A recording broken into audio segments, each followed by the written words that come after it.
Magpapakilala po ako. Ako po si Ferry Gaspi, local farmer technician ng LGU Bato Camarines Sur.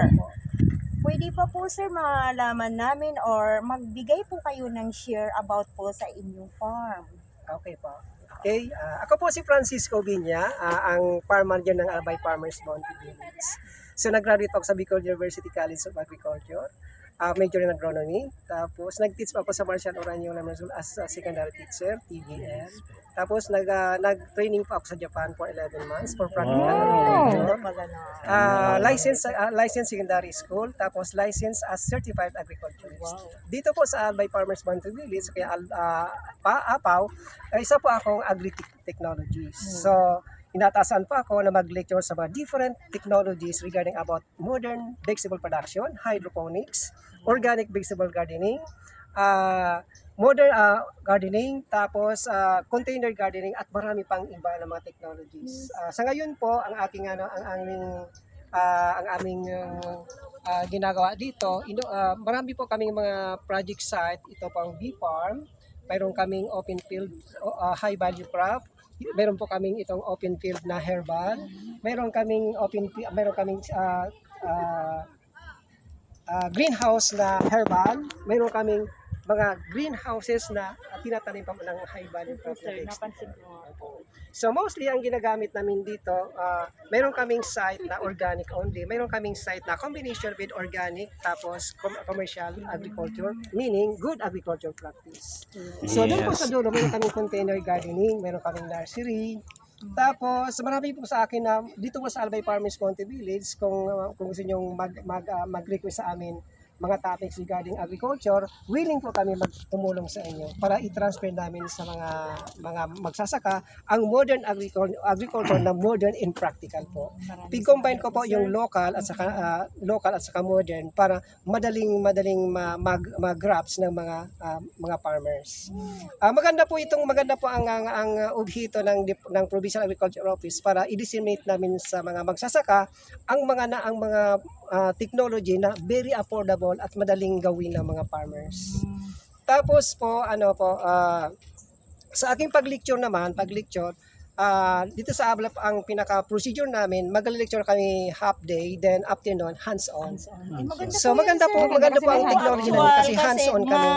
Kasi po matuto habang gumagawa. Bali hindi lang sa learning by the way. Alibaba kung mag-ano ka sa hydroponics, mag-provide ka ng mga materials, then ibibigay ko sa inyo kung paano mga sekreto sa hydroponics, sa organic agriculture, basta modern, lahat ng mga vegetable nandiyan naka-inline na po kung ang gagawin mo. Anong mga fertilizer ang igagawin mo from land preparation, tapos interval application of fertilizer, ando na lahat. Parang doktor na po. Package na po. Ano po sir, yung mga gulay na pwedeng hydroponic? Madami po, basta imbitahan ako ninyo as resource speaker. Kasi kala namin yung lettuce lang yung ang dami pong saka mga yung technologies. Yan lang po Tapos yung alam namin. tapos binigyan pa ako ng certification ng DOST as consultant for for good agricultural practice, vegetable production dito sa Pilipinas. Lawak ng kaalaman ni sir. So, thank you very much po, sir, sa pag-share mo po about po sa mga knowledge siguro and ate ideas. pag pwede natin siyang invite pag Pwede invite po niya ako. Baka po sa sunod na ipipis tayo sa high value. tayo. Hindi, pwede naman siyang hingan ng contact number. May account, ganyan. May FB accounts po kayo. Opo, ang CP number ko is 0985 Type mo. 0985-083-6321. Sa FB ko po, Francisco Obiña. Obiña. Sandali. Hindi ko na i-set. Salamat po sir sa pag-share ng mga Lagi pa knowledge ako about. lagi pa ako inimbitahan ng 09? ATI. 09 0985 083 083 6321. 6321. Ang dami pong mga estudyante nagre-research regarding about wakan. Palagi ako pinupunta nila as consultant. Pangalan po? Francisco Obiña. Francisco Obiña. Obiña. Obiña.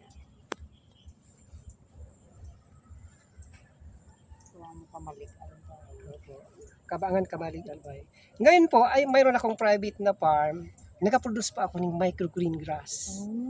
Barley. Barley. Yung napakamahal baga na kuan na powder. Ako po Barley ning grass. barley Maganda yan. grass. Umiinom po ako ng